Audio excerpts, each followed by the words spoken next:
she walked into the boardroom like she owned it. Red dress, eyes forward, no trace of the girl who once cried behind school lockers.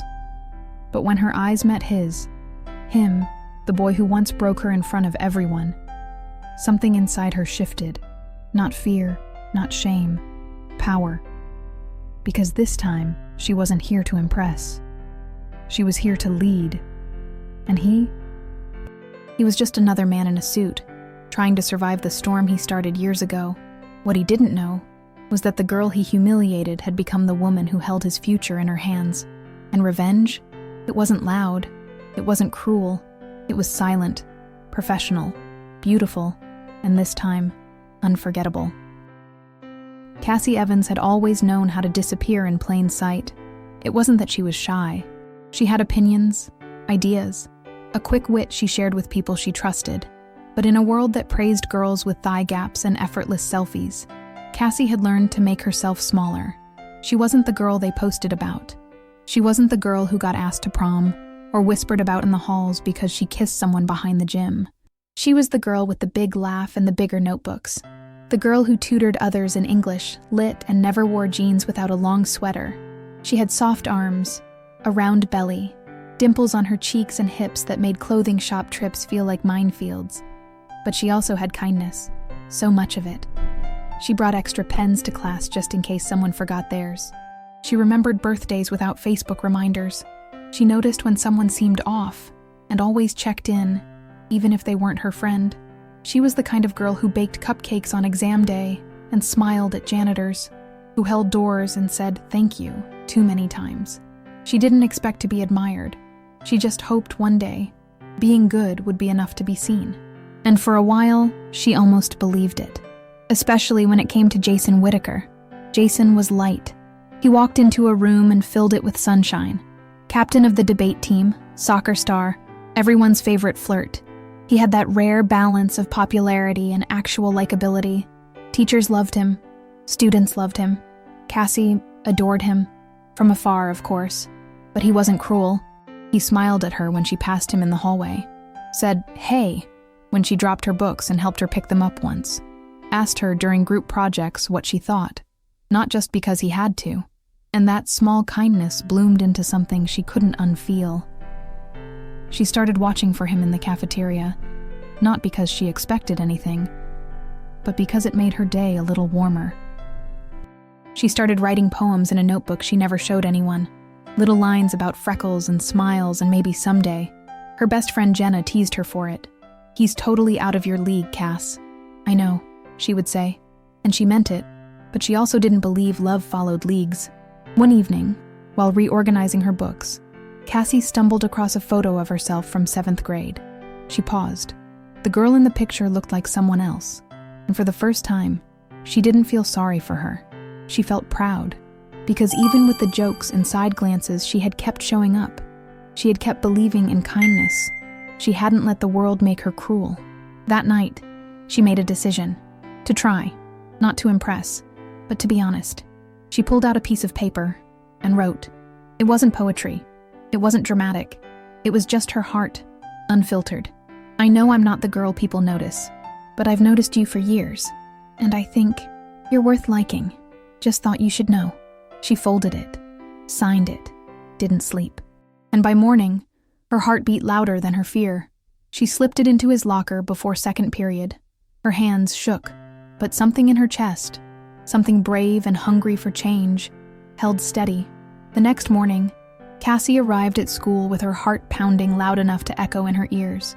It was still early. The corridors smelled like floor wax and printer ink. Her steps were careful, as if any wrong move might break the fragile hope she'd wrapped around herself overnight. She wore her plum sweater again, the one that made her feel less invisible. She had even added lip gloss. Clear, simple, but daring for her. Something inside her dared to believe this day could be different. She passed Jason in the hall before first period. He looked at her, briefly, but there was no smile, no sign, just a glance. Her throat tightened. Maybe he hadn't read the note yet. Maybe he had and didn't know how to react. She could wait. She had waited this long. But with every class that passed, her chest grew tighter. She couldn't focus. Her pen tapped incessantly. Her leg bounced. Her mind kept replaying the words she had written, wondering if they had sounded foolish when spoken out loud in someone else's mind. At lunch, everything fell apart. She was walking across the quad when she heard her name, loud and clear, slicing through the air like a knife. "Cassie Evans!" She turned. Jason stood at the top of the outdoor staircase, surrounded by a cluster of his friends, boys with toothy grins and phones already recording. A few girls watched from below, their faces caught between amusement and confusion. In his hand, Jason held her note, unfolded, slightly wrinkled. Cassie froze mid-step. The sunlight burned against her back. Her hands went cold. And then, he began to read. "I've liked you since 10th grade. I know I'm not the kind of girl you usually notice, but I just wanted you to know that I think you're incredible." He paused, smirked, looked around as if waiting for the punchline to land. Laughter rippled through the group. Cassie felt her lungs shrink. He kept going, mocking the rhythm, emphasizing the sincerity, imitating her tone with theatrical exaggeration. One of his friends whistled. Another muttered, "Desperate much?" Jason added louder now. "Aw, this is sweet. Really.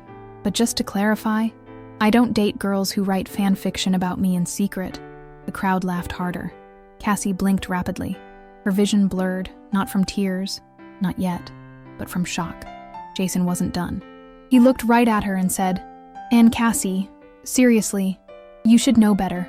I don't go for girls who hide behind cafeteria tables and oversized hoodies, especially not ones who think a love letter is going to make me forget how big their confidence is." Silence. And then, a roar of laughter, a few gasps, and someone's camera zooming in. Cassie couldn't move. She could hear her heartbeat in her ears. Her skin burned with shame. Her fingers dug into the sleeves of her sweater. The world tilted. She turned away, one step, then another, walking fast but trying not to run. Each step felt heavier than the last. She reached the building, the hallway, the bathroom. She locked herself in the last stall, sat on the closed lid, and wrapped her arms around herself. Only then did the tears come. Silent, hot, endless. She pressed her sleeve to her mouth to keep from sobbing out loud. Shame clawed up her throat like smoke from a fire she couldn't contain. She wasn't just embarrassed. She was gutted, betrayed by her own hope, by the fragile belief that being kind, being real, being brave might ever be enough. Later that night, after hours of silence and unanswered texts from Jenna, she packed her suitcase. She didn't speak during dinner, just looked at her parents and said, "I need to leave." And they didn't argue. By Friday, she was gone. By Monday, she was enrolled in online classes from San Diego. No one heard from her again. She deleted every account, blocked numbers, changed her email, and buried Westbridge deep in a part of her heart she didn't plan to visit again. What no one knew, not Jason, not her classmates, not even her parents, was that Cassie wasn't running away. She was getting ready for the version of herself she'd been waiting to become. San Diego was nothing like Westbridge. There were no endless gray skies, no hallways echoing with high school drama, no classrooms that smelled of old paper and unspoken shame. Here, the air smelled like ocean salt and eucalyptus. The sun didn't just shine. It wrapped itself around you like a warm promise. Cassie arrived on a rainy Sunday that turned golden by the afternoon. Her cousins, Mia and Delilah, welcomed her at the airport with handmade signs and oversized hugs. They were both older, 25 and 28, and worked in hospitality and wellness. Their apartment was small but filled with warmth, yellow curtains, plants in every window, music in the kitchen, and zero judgment in their eyes. Cassie didn't cry that first night, not because she wasn't sad, but because for the first time in months, she felt like maybe she was somewhere she could heal. Mia introduced her to journaling, Delilah to yoga. They didn't force anything, just gave her space, cooked real meals, took her on walks, laughed loudly, talked openly. And slowly, Cassie began to unravel, not in the way she had in that school bathroom. This time, she unraveled the layers that didn't serve her anymore. She stopped hiding behind oversized sweaters. She stopped apologizing for asking questions. She went to therapy, quietly at first. Then with curiosity, she learned about trauma, about boundaries, about self-worth that didn't depend on mirrors or likes or letters from boys. It wasn't glamorous. She cried a lot, She hated her reflection some days. She missed home, even though she didn't want to return. But then, she started noticing little shifts. She could walk past mirrors without flinching. She began saying no without guilt. She joined a local dance class, not because she was graceful, but because the instructor reminded her that movement was a way of reclaiming space. And the more space she reclaimed, the more the girl inside her began to glow again. Weight loss happened slowly, almost by accident. She didn't obsess over it. She didn't starve herself or chase numbers. She fed herself with whole food and whole thoughts and whole new beliefs. She walked, danced, sweated, slept better, smiled more. And one day, about a year after she arrived, she went to a thrift shop and tried on a red dress, not because she needed one, because she wanted to see what it felt like. She looked in the mirror and blinked. The girl looking back at her had softer curves, firmer arms, and eyes that no longer begged to be invisible. She bought the dress and wore it to Mia's rooftop birthday party. People complimented her. She didn't shrink. She said thank you and believed it. From there, everything accelerated. Cassie enrolled in a business program at a nearby college. Her grades soared. She took on internships, helped with Delilah's wellness events, began reading books not for escape, but for strategy.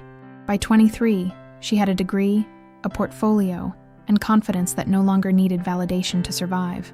She wasn't perfect, but she was whole. And when her father offered her a lead role on a hospitality development project in London, her first international leadership opportunity, she didn't hesitate. Not because she was fearless, but because she wasn't ruled by fear anymore. She packed the red dress, and this time, she wasn't running. She was ready. London was colder than she remembered. Not just the weather, though February in the city carried a particular kind of damp that soaked into your bones, but the energy. Everyone moved fast, talked fast, judged faster. Cassie arrived early on her first day at Aldridge & Co., the architectural firm her father's company had partnered with for a massive hospitality development.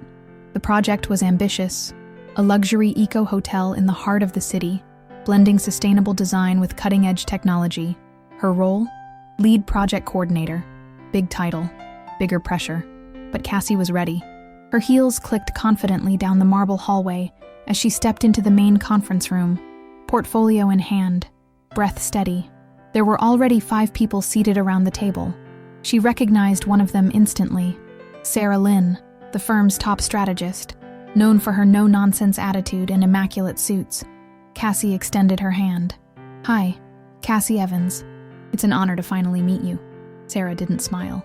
"You're the client's daughter." Cassie held her gaze. "I'm also the project lead." Sarah blinked once, then looked down at her tablet. Let's hope that doesn't get confusing. Next to Sarah sat Amir, young, smart, clearly brilliant, and a little too eager to impress. He offered Cassie a polite smile and scooted his chair as if to make space, but mostly kept his eyes on his laptop. The other 2 team members introduced themselves quickly. Mariah, head of interiors, warm, creative, and refreshingly honest, and Philip, an older architect with graying hair and a tendency to sigh loudly between meetings. Then the door opened, and everything stopped. Cassie turned, her practiced smile still in place, and froze. He walked in with his usual relaxed stride, holding a leather-bound notebook and a coffee cup. His hair was shorter, shoulders broader, but that face, Jason Whitaker. She knew it before he spoke, before he looked up and blinked once, recognition flashing so fast she almost doubted it. "Morning," he said to the room. Then, as his eyes settled on her, "I'm sorry, are we—" His voice faltered. Cassie didn't flinch.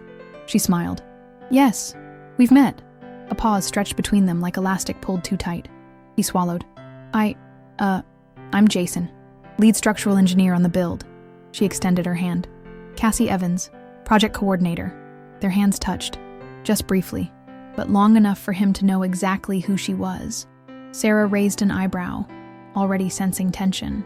Jason took a seat, didn't look at her again for the rest of the meeting. But Cassie saw everything. The way his fingers tightened around his pen, the way he kept his eyes on the table, not the slides, the way his confidence, that effortless magnetic charm, seemed suddenly disarmed. She sat tall, took control of the presentation, and didn't let her voice shake once. Afterward, Mariah caught up with her in the hallway. "You okay?" she asked gently. Cassie smiled. Of course. But inside, a war had started. Not of revenge, of restraint. Because the boy who once mocked her now had no power, unless she gave it back to him. Jason hadn't slept the night after the meeting. He'd gone home, tossed his keys on the counter, and sat on his couch in stunned silence. It took him over an hour to accept what his eyes had already told him. Cassie Evans. That Cassie Evans. The girl from high school. The one with quiet eyes and rounded cheeks. The one he had humiliated. He had barely thought about her in years. And when he did, it was fleeting. A passing shame, buried quickly beneath drinks and deadlines. But now, she was here, standing in the boardroom in heels and power suits, commanding attention like it was her birthright. And she was beautiful. Not just in a way he hadn't noticed before, but in a way that made it impossible not to notice her now. Confident, elegant, calm. And she hadn't flinched when she saw him. She hadn't stumbled, hadn't stuttered. She had looked him in the eye and smiled, like he was nothing. And for the first time in a very long time, Jason Whittaker didn't know what to do with himself. 2 days later, their schedules overlapped again. Cassie was in the main project room, reviewing eco-compliance data with Amir, when Jason walked in holding revised floor plans. He paused in the doorway. She didn't look up. He cleared his throat. "Cassie, got a minute?" She glanced at Amir. "We'll pause here. Let's reconvene in 20. Amir nodded and left without a word. Now it was just the two of them. Jason approached slowly, placing the plans on the table between them. "I made some changes to the support structure for the glass atrium, based on your team's light and thermal projections." Cassie didn't reach for the papers. She simply raised her eyes to meet his. Jason shifted. She waited. Finally, he broke. "I didn't recognize you," he said softly. Cassie tilted her head. "Is that your way of saying I've changed?" "It's more than that." She waited again. He swallowed. "I'm sorry." A silence settled. Thick, uneven. Cassie leaned forward, her voice smooth but sharp. "Do you remember what you said?" Jason's throat tightened. "I was stupid. A coward. I thought I was being funny." "You thought it was funny to read my letter aloud in front of everyone?" He looked away. "I was 17. And I was 16. And you destroyed me." Her voice didn't rise. That made it worse. Jason ran a hand through his hair. "I can't undo it. But I need you to know. I've thought about it. I hated myself for it." Cassie stood, walked to the window, then turned to face him. "I didn't come here to settle a score. I came here to work, to lead." "I know." She stepped closer. "And I don't need your guilt." Jason nodded, then said quietly, "But I need to give it." Cassie didn't respond. She walked past him, toward the door, paused, then without looking back. "You can be brilliant on this project, Jason. Just don't mistake proximity for a second chance." And then she left, leaving him standing alone, with the weight of everything she hadn't said burning louder than the words she had. Jason couldn't stop watching her. He tried. God, he tried. But in every meeting, every site visit, every team huddle, his eyes betrayed him.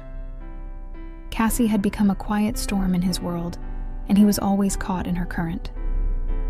She never raised her voice. She never stumbled.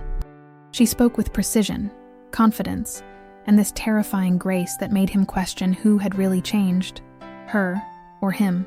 It wasn't about guilt anymore, or shame. It was something else, something he didn't have a name for.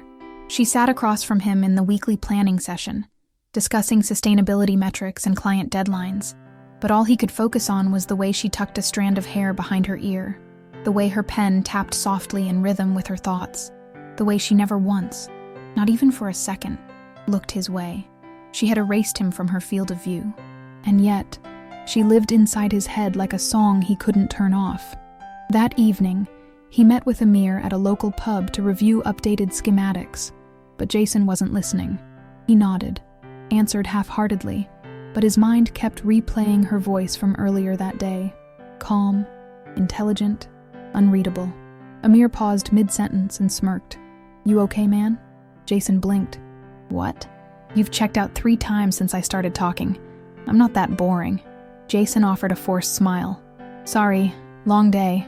Amir took a sip of his drink. "Is it Cassie?" Jason looked up too fast.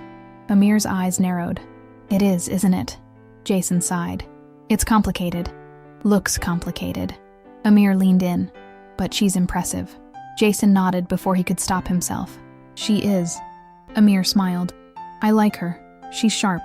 Doesn't waste time. No ego. Jason rubbed the back of his neck. Yeah, I noticed. He didn't say more. Didn't say that he also noticed how she made people listen without demanding attention. That she made difficult decisions with more clarity than half the senior team. That her laugh, rare as it was, sounded like something he hadn't realized he missed until it reached him across a room. Meanwhile, Cassie sat in her flat overlooking the Thames, sipping tea and staring at her laptop. She had reread Jason's email 3 times. It was about a load-bearing adjustment to the rooftop terrace. Technically perfect, professionally courteous. But there was something about the last line. Let me know if you'd like to discuss it over coffee. Or we can keep it formal. Up to you. Cassie's lips tightened. She closed the laptop. He was testing boundaries, feeling for openings, and she wasn't sure if what unsettled her more was his audacity or her heartbeat. Because the truth, the one she hadn't even admitted to Mia or Delilah, was this. Jason's apology had cracked something. Not trust, not forgiveness, but curiosity. He wasn't the same. She'd expected arrogance, expected dismissal, expected some half-hearted attempt to rewrite the past. But he had changed. He was quieter, slower, less polished, like someone still haunted by his younger self. And in rare moments, unguarded, between tasks, she caught something in his eyes, something that looked a lot like regret, and that made her uneasy, because regret was a doorway, and Cassie had spent years building walls. 2 nights later, Jason sent another message. Just finished running the numbers on your revised blueprint idea. It's smart. Elegant, really. No emoji, no flirtation. Just words. Sincere. Cassie didn't respond right away. She closed her phone, took a long shower, stared at her reflection. The woman looking back was strong, grounded, but her past still pulsed beneath the surface like old bruises. She sat on her bed, phone in hand, and typed, "Thanks," then deleted it, typed again, "Let's discuss it tomorrow, at the office," and sent. 1 heartbeat. Then another. She set the phone down and realized her fingers were trembling, not from fear, but from something she hadn't felt in a long time. The question that always came before the fall. What if they didn't talk about the past? Not directly. Instead, the days moved forward wrapped in careful professionalism and moments that lingered too long. Jason stopped trying to force conversation. He showed up early to meetings, contributed with thoughtfulness, asked smart questions. He spoke less, listened more. He never interrupted her, even when she challenged his ideas in front of the team. And Cassie noticed. She didn't want to, but she did. Especially the way he stopped to help the interns carry equipment without being asked. Or how he stayed late to make sure no junior architect was left handling revisions alone. These weren't things she remembered about him. Or maybe she'd never looked close enough to see. Still, she remained cautious. She kept meetings formal, her expressions neutral. But Jason's presence crept in anyway, like the scent of coffee from the break room that clung to your clothes without permission. One Thursday afternoon, they were scheduled to review site constraints at the construction location. The weather was cold, windy, and London gray. Cassie arrived wearing a trench coat and scarf, tablet in hand. Jason was already there, clipboard tucked under his arm, hard hat balanced on his hip. "Want to walk the perimeter together?" he asked. She hesitated, then nodded once. The wind howled against the steel skeleton of the building.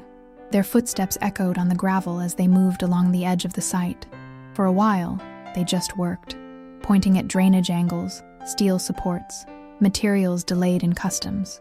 Then, softly, Jason said, "You don't have to forgive me." Cassie blinked. "I know. I just want to be clear. I'm not here to make you forget, or pretend none of it happened." She stopped walking, faced him. "That's good, because I haven't forgotten." Their eyes locked. Jason's voice dropped. "I'm glad you haven't." Cassie raised an eyebrow. "Why?" "Because it means you're still you." That caught her off guard. She turned and kept walking, but her heart was no longer steady. The next week, Sarah Lynn noticed the shift. During a lunch meeting, she pulled Cassie aside. "I'd be careful with him if I were you." Cassie frowned. "Excuse me?" "Jason, He's got a history, and it usually starts the same way. He listens, smiles, becomes the guy you think only you get to see. And then, well, Cassie crossed her arms. We worked together, that's all. Sarah didn't push, just smiled tightly. Sure, but the seed had been planted. That evening, Cassie found herself scrolling through old photos from her time in San Diego. Pictures with Mia and Delilah, sunset hikes, yoga on rooftops, messy brunches, late-night study sessions with tired eyes and full hearts. She reminded herself of who she had become, and why. She wasn't going to lose that woman over nostalgia or chemistry or some guilt-soaked spark. The next morning, she kept her distance. Meetings were short, responses sharper. Jason noticed, but he didn't push. Until the Friday she forgot her scarf in the project room. She returned to get it, and found Jason holding it just about to leave. He looked at her, handed it over, and before she could turn away, he said quietly, "You don't have to run. I'm not chasing you." Cassie held his gaze for a long moment, then took the scarf. "Good," she said, "because I don't stop," and walked out. But later that night, alone in her apartment, she leaned against the kitchen counter and whispered the truth she wouldn't speak aloud. "I wish I could." It wasn't a kiss. It wasn't a touch. It was something quieter, slower, the kind of shift you only notice when you're not the one falling, but the one watching. The interns noticed it first. Cassie didn't see the way Jason's eyes lingered on her when she spoke. She didn't realize how he leaned forward just slightly when she entered the room, or how he stopped checking his phone during meetings once she began talking. But they did. One afternoon, in the break room, 2 junior team members whispered behind the water cooler. "I swear he used to flirt with everyone." Flirt. Now he barely says a word unless it's to her. She's way out of his league now. Maybe that's the point. At lunch, Mariah raised an eyebrow when Cassie requested Jason's opinion on a color-material combination she already knew was strong. It was subtle, barely a thread, but Mariah saw it. The way Cassie's voice softened slightly when addressing him. Not affectionate, but aware. Then there was the fundraiser. A partner company was hosting a formal cocktail event at a rooftop hotel in Mayfair. The invitation was optional, but Cassie, as project coordinator, decided to attend. Professional networking, after all. She wore the red dress. That red dress. The one she'd bought in San Diego. The one she'd never worn in London. It fit her like it had been made for her. And in it, she didn't just walk into the rooftop lounge. She arrived. Jason was already there, leaning on the terrace railing, suit tailored to perfection, drink in hand. When he turned and saw her, his breath caught audibly. Enough that Mariah, standing beside him, gave him a knowing look. "Don't stare," she said quietly, teasing. "I'm not," he replied. But he was. Cassie made her way through the crowd like someone who owned her story. Her smile was practiced, her posture tall, her energy magnetic. But Jason's eyes never left her. Later that night, while talking to a potential investor, Cassie glanced toward the terrace. Jason was watching her. Not like a man seeing a beautiful woman, but like a man remembering something he never really understood. Back at the office, the energy shifted again. Jason brought her coffee one morning. Her exact order. Oat milk, no sugar. She blinked. "How did you told Amir once, meeting back in March." She took it cautiously. "Don't make a habit of this." He smiled. "I won't. Unless you want me to." She didn't respond, but she drank the coffee. A week later, a small crisis hit. A delivery error delayed a shipment of sustainable paneling by 3 weeks. Cassie had to rearrange the entire construction schedule to avoid penalties. Jason stayed late with her. Not because he had to, because he wanted to. They sat on the floor of the project room, blueprints spread out, Chinese takeout boxes balanced on cardboard. "I haven't had lo mein in years," she said, laughing. Jason leaned back, smiling. "You used to eat it all the time. Lunchroom junior year." "I remember." Cassie looked at him. "You remember?" He nodded. "I remember a lot more than you think." The air shifted. Not romantic, not yet, but warm, familiar, and unmistakably alive. Cassie looked down at her noodles. Jason looked at her. The audience, if there had been one, would have screamed, "They're falling!" But neither of them said a word. Cassie didn't expect to see her father in London. He had sent her on this assignment with full trust, full freedom. That was the deal. her first major leadership opportunity. But when he walked through the glass doors of Aldridge and Cumberland unexpectedly one Monday morning, she knew something was off. He greeted her warmly, but with that particular tightness in his smile that only she could recognize. They stepped into a private conference room. "I've been hearing things," he said, closing the door behind him. Cassie raised an eyebrow. "From who?" He didn't answer directly. "I hear Jason Whittaker is one of the leads on your team." She nodded. "And I hear he's been particularly close to you." Cassie stiffened. "We work together. I know his history. So do I." Her father studied her. "You're not here to rewrite high school. You're here to deliver results. Don't let personal entanglements threaten the integrity of this project." Cassie looked him in the eye. "I haven't." He nodded, but his silence spoke louder. That afternoon, she worked harder than ever. Sharper meetings, clearer boundaries. She didn't make eye contact with Jason, didn't linger. Every interaction was documented, every decision, firm. Jason noticed. And that night, he sent her a message. "Did something happen?" Cassie typed. Deleted. Typed again. "No. Everything's fine." But it wasn't. And it got worse. A week later, Sarah called a private strategy meeting, just her and Cassie. They reviewed budget alignments and timeline risks. Then, near the end, Sarah slid a printed email across the table. "Anonymous tip," she said. Cassie read the highlighted lines. "There may be a conflict of interest involving lead engineer Jason Whittaker and project head Cassie Evans. Multiple staff members have observed private conversations and after-hours contact between the two." Cassie's hands clenched the page. Sarah watched her carefully. "I'm not accusing you of anything," she said, "but there's a board review next week. It'll come up." Cassie folded the page slowly. "I've done nothing unethical. I believe you, but others might not, especially if it gives them a reason to question a young female lead brought in by her father." Cassie stood. "I've earned this role, and I've kept my distance." Sarah's gaze softened. "I know, but perception is a beast, Cassie, and it doesn't care how hard you've worked." Cassie went home in a daze that night. Her phone buzzed with a message from Mia. "How's London? Still conquering the world?" Cassie didn't respond. She stared at her reflection. What would people say if she failed? Would they say she wasn't focused? That she was emotional? That she was still the girl who wrote love notes and expected the world to be kind? The next day, she pulled Jason aside after a team huddle. They stood in a quiet corner of the office, near the elevators. "There's been talk," she said quietly. He frowned. "About us?" "There is no us." He nodded, jaw tight. "I'll back off." Cassie hesitated. "That's not what I want." Jason looked at her. "But it's what you need." She didn't answer. She didn't have to. The elevator opened. She stepped in, and for the first time since San Diego, she felt like she was disappearing again. The boardroom was full.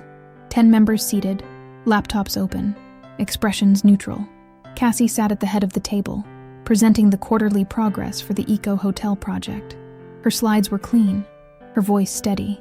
Every figure, every milestone, flawlessly delivered. But Jason could tell something was wrong. She hadn't looked at him once since the meeting started. Not that she had to, but after everything, the late nights, the quiet moments, the honesty, it felt like a wall had been rebuilt, brick by brick, and she was behind it again. And then, the twist. Sarah's assistant entered quietly, whispered something in her ear, and handed her a folder. Cassie opened it. Her face didn't change, but her posture did. She stood a little straighter. Her voice got colder.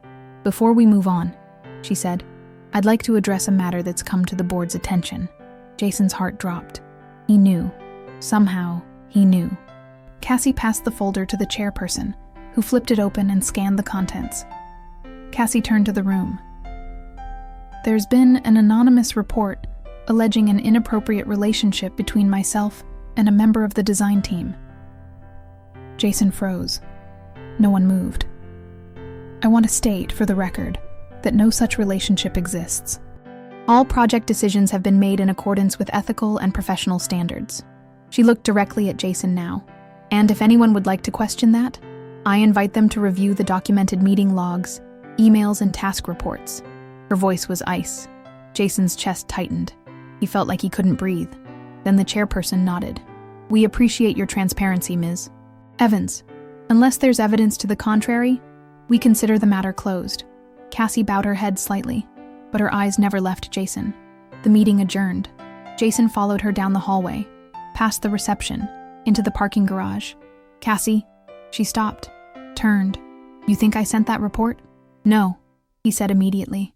I don't, because it sounds like something you might have done once. Jason flinched. I didn't. I know, but you believed it. I believed that people still see me as the girl who needs defending. Silence. Then softly, Jason said, I don't see you that way. Cassie's voice cracked for the first time. Then why does it still feel like I'm being punished for trusting you again? Jason stepped forward. I didn't want to make your life harder. I didn't mean for any of this. Of course you didn't. Her voice was trembling now. You never mean to, Jason. That's your specialty. The words landed like a slap. Jason took a breath. I was a coward in high school. I didn't stand up for you. I turned you into a joke. He paused. But what you don't know is, it haunted me. Every time I saw someone hurt, every time I watched someone shrink to survive, I saw you. Cassie's eyes burned. Jason stepped closer. I didn't fall for you because you changed. I fell for you because I finally saw the woman you always were. She stared at him, speechless. He let the silence hang, then whispered, I'm not asking you to forgive me. I'm asking you to believe that I'm not that boy anymore. Cassie's voice came out rough. I don't know what to believe. Jason nodded, then stepped back. I'll walk away if that's what you want. Cassie didn't answer, but she didn't walk away either. She stood there, torn between the fire in her chest and the ache in her spine. And the war between them had never felt more real. The days that followed moved in slow motion. Cassie came to the office, ran her meetings, delivered reports, flawlessly. No one questioned her again. No one dared. But something in her had gone cold. She stopped eating lunch in the break room. She delegated more.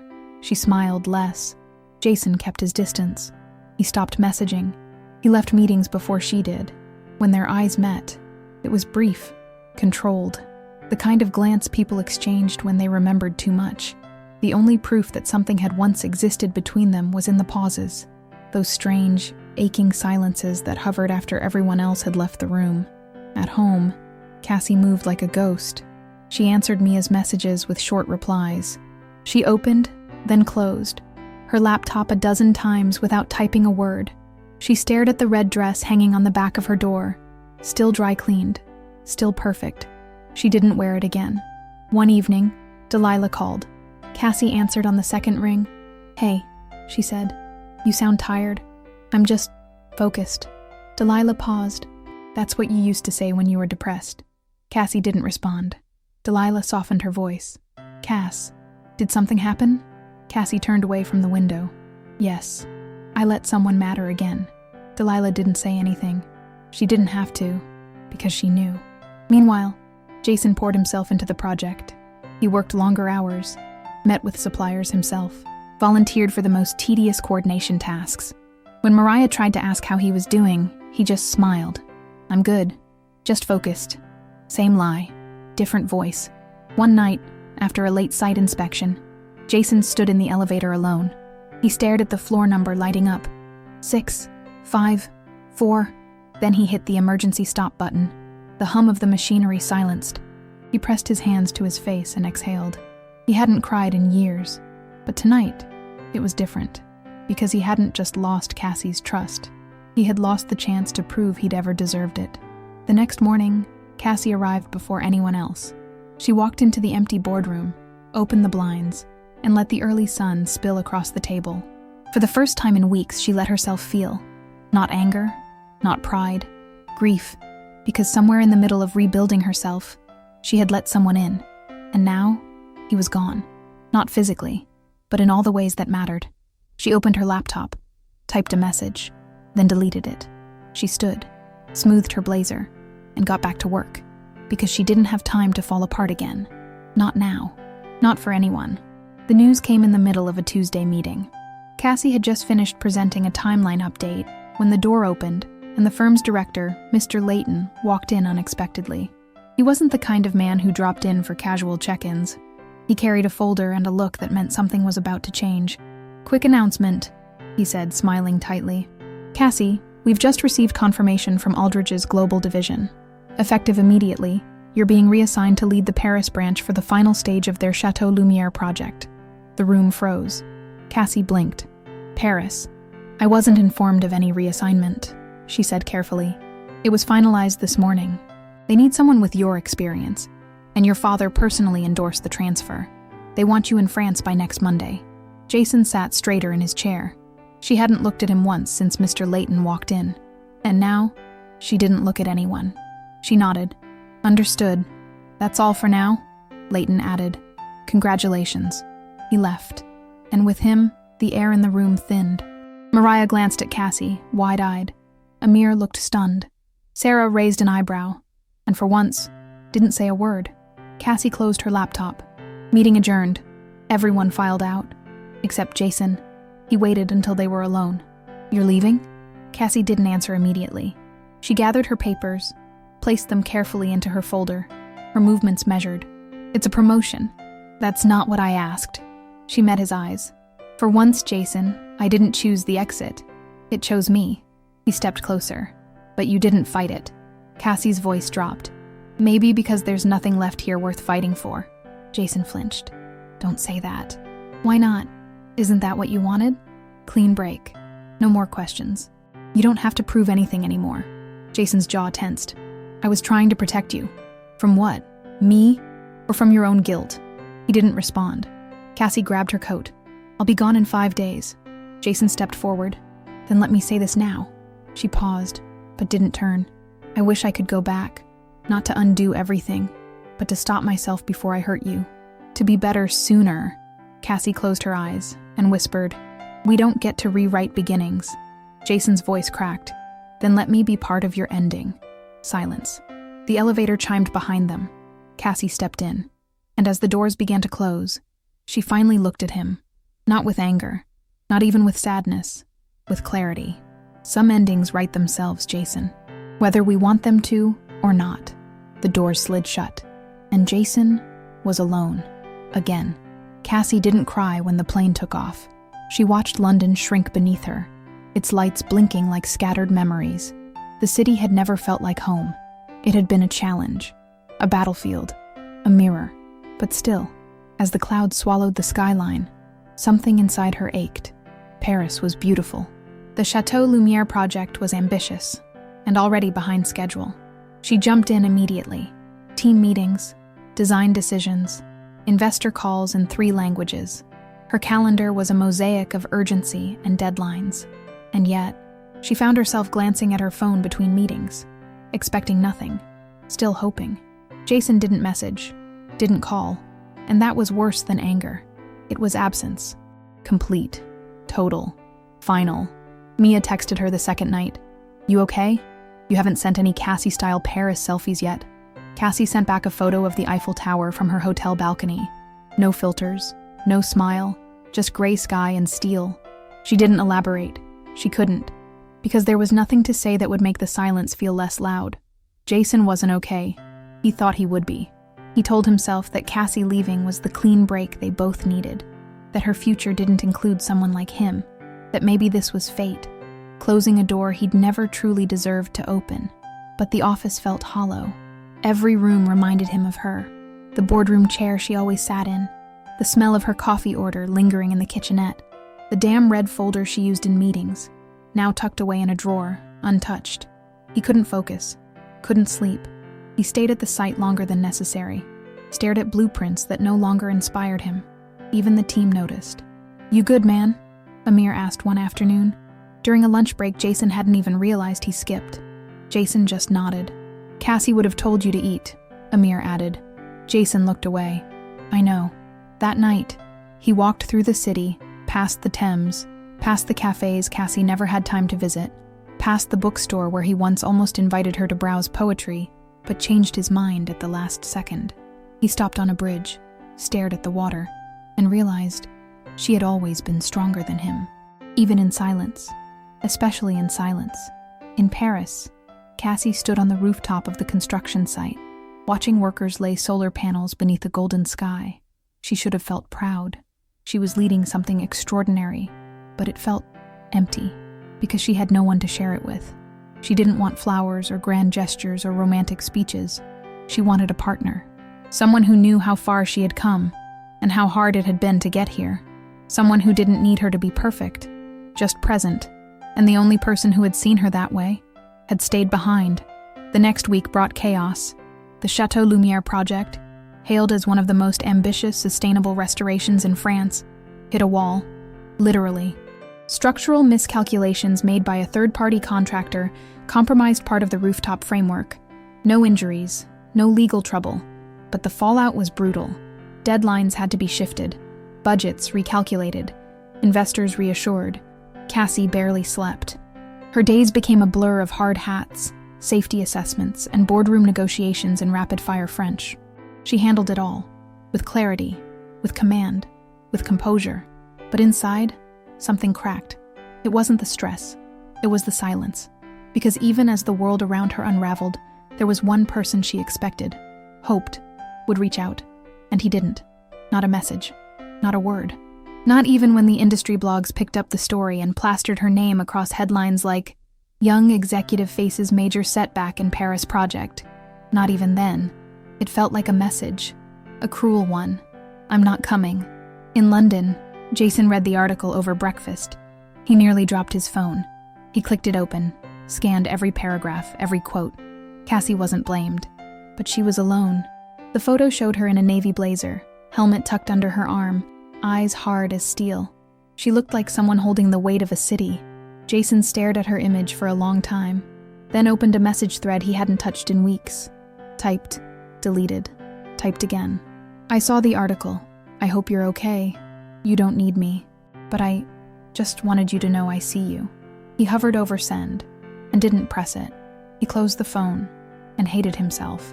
Cassie stood on the rooftop again 3 days later, hair pulled back, clipboard in hand. The sky above her was gray, but her thoughts were stormier. Delilah called that night. "You don't sound like yourself. I'm tired. I don't believe you." Cassie sighed. "I thought, if I worked hard enough, I could outrun the ache. And it's still here." Delilah was quiet for a beat. Then, "Cass, do you miss him?" Cassie closed her eyes. "Yes. Do you still want him?" "I don't know." Silence again. Then Delilah asked the question that changed everything. "What if he still wants you, but thinks he's already lost you?" Cassie didn't answer, because the thought had never occurred to her that maybe he wasn't silent out of apathy. Maybe he was silent out of guilt, or fear, or love. She set the phone down and whispered the first truth she'd let herself say in weeks. "I don't want this to end like this." Cassie woke up on a Thursday morning and knew something had changed. Not in the world. It was still the same sky, same headlines, same pressure. But inside her, the storm had stilled. The ache hadn't vanished, but it had softened. She had spent weeks carrying silence like armor. Now she was ready to put it down. She arrived early to the site that day, walking past scaffolding and safety tape, nodding at workers already sweating beneath the spring sun. They greeted her with respect, not because she demanded it, but because she had earned it. At the top floor, where the restoration efforts had stalled, she stood with her clipboard and stared at the framework. And she made a decision. They would redesign it. Start fresh. She gathered the leads into a makeshift conference area and laid out the new plan. Bolder, faster, more efficient. "No more delays," she said. "This project doesn't define us. How we recover from it does." There was no uncertainty in her voice, no hesitation. Mariah, flown in from London to consult, looked at her with admiration. "You sound like someone who knows exactly who she is." Cassie smiled. "I do." That night, she went back to her hotel and opened her email. The draft she had written to Jason 3 weeks earlier was still there, blank, waiting. She didn't type. Not yet. Instead, she opened her journal and wrote, not about him, about her, what she had learned, what she had lost, what she had reclaimed. "I thought healing meant forgetting," she wrote. "But maybe it just means remembering without breaking."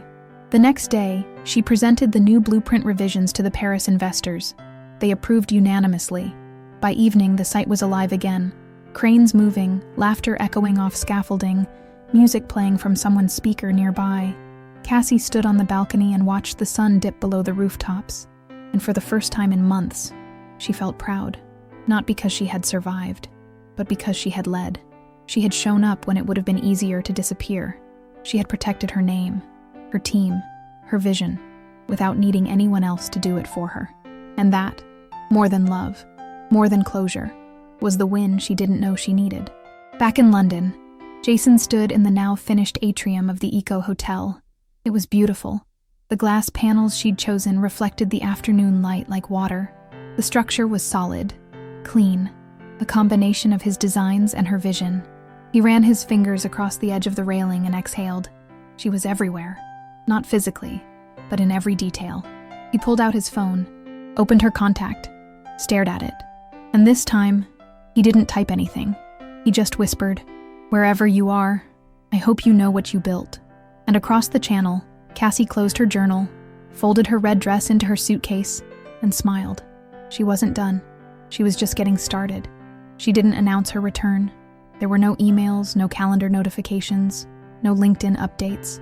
Cassie simply booked her flight, packed light, and arrived back in London on a quiet Wednesday morning, exactly 8 weeks after she left. She didn't go straight to the office. She walked, through the same streets she used to rush through half distracted, past the cafes she never stopped at, past the bookstore Jason once mentioned in passing, the one she always meant to visit. She walked slowly, deliberately, letting the city breathe around her like a memory she was finally ready to revisit. By noon, she stepped into the glass doors of Aldridge & Co. People stared, some in surprise, some in admiration, a few in quiet discomfort. Cassie didn't pause.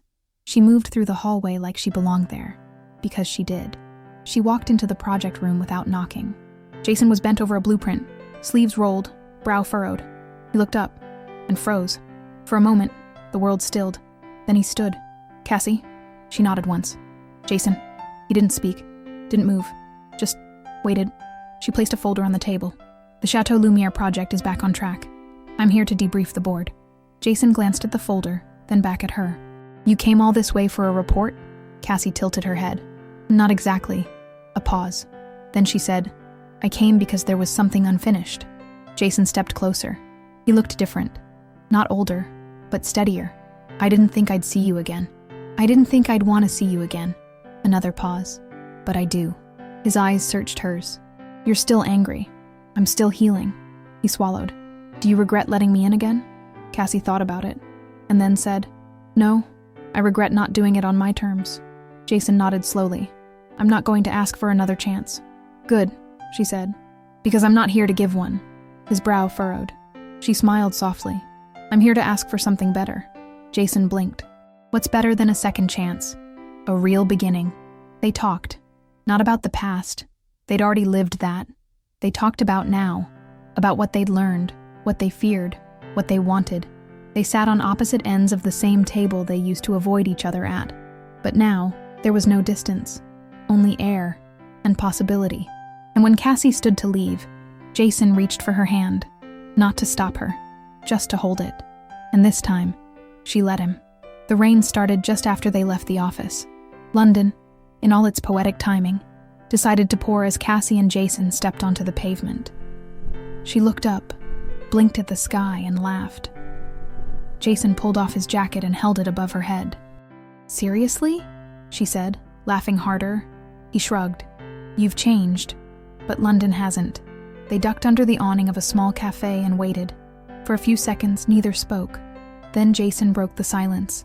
"Can I say something without ruining everything?" Cassie looked at him, eyes soft but unreadable.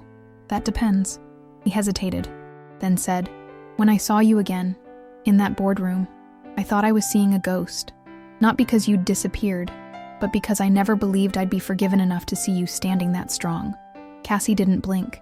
"I didn't come back to forgive you. I know. I came back because I forgave myself." Jason's chest tightened. Cassie Your continued, heart knows the way. "For believing I had to Subscribe change for and anyone. follow the beauty. For letting shame lead my life. For not seeing that I was already enough." She stepped forward, closer. "And you became part of that forgiveness. Not because you deserved it, but because I deserved peace." Jason swallowed hard.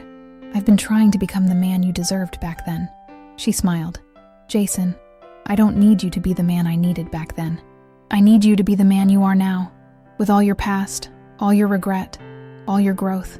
He searched her eyes. And what if I still don't feel worthy? Then it's a good place to start. Silence again. But this time, it felt like home. Jason reached for her hand, held it gently. No urgency, no desperation, just presence. Do you think we could try? He asked. Cassie nodded, tears shining in her eyes. We already are. The rain slowed. They stepped back onto the sidewalk, her heels clicking softly, his jacket now resting on her shoulders. She turned to him one last time before they parted ways for the night. If you ever hurt me again, I won't. If you ever forget who I am, I won't.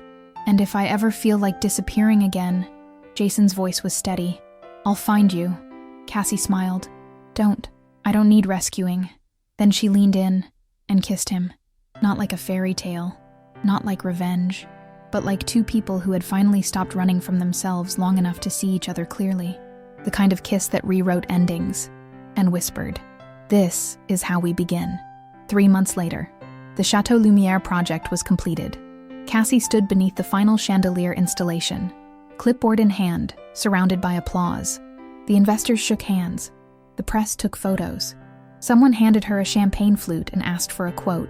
She smiled for the camera, but her mind was already elsewhere, because in exactly 12 hours, she'd be back in London. Not for business, but for something far more important. The train ride was quiet. She watched the countryside blur past her window, the hills and villages like brushstrokes on a canvas she'd missed. She wore the red dress, not because she needed to impress anyone, but because it made her feel present, whole, strong. At the station, Jason was waiting. He didn't bring flowers.